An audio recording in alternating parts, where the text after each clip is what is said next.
Herd immunity. It's when a majority of a population becomes immune to an infectious disease. Depending on how contagious a virus is, this usually means 70 to 90% of people need to be immune to achieve herd immunity.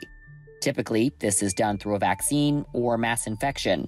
The former can take months or even years. The latter could overwhelm hospitals and result in more deaths. To get there, the most vulnerable populations are at a greater risk, which explains why achieving herd immunity is not that simple. Herd immunity is sometimes touted as an easy fix to the coronavirus pandemic. Herd immunity, which is, I believe, is to be the best form of fighting off a virus like this, even better than the vaccine. That actually it's okay if you all get it. People will, build up immunity and antibodies. When you hear Bolsonaro say that 70% of the population are going to get it, I think you have to assume that that indeed is what Bolsonaro is aiming for. We can't stay in our houses forever. We can't. That's true. So to me, the question is, how do we go out and still reduce our risk and be safe? Amber D'Souza is a professor of epidemiology at Johns Hopkins University. Her message, we should be doing less of this and something more like this. The best way to achieve herd immunity in the U.S. is to continue some measure of social distancing and reduced interaction for a while until we develop a safe vaccine. And then to vaccinate everyone so that they have protection and achieve herd immunity that way.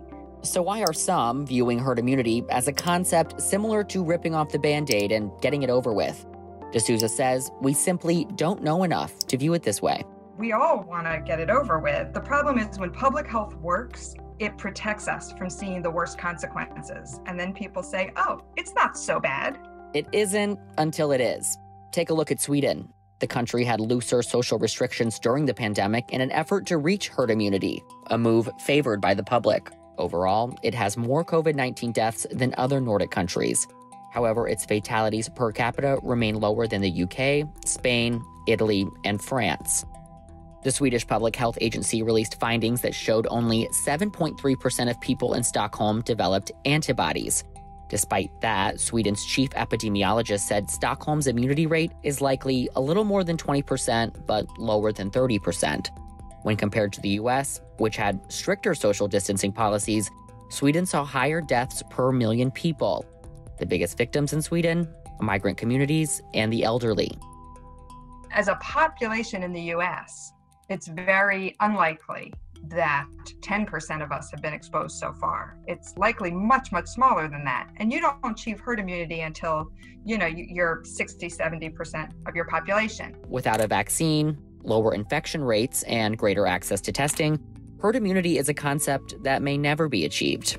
Until then, this infection is here to live with us. It's pretty infectious. So if we have these measures where we're able to socially isolate and bring down the infection rate when we open back up, it will spread again eventually.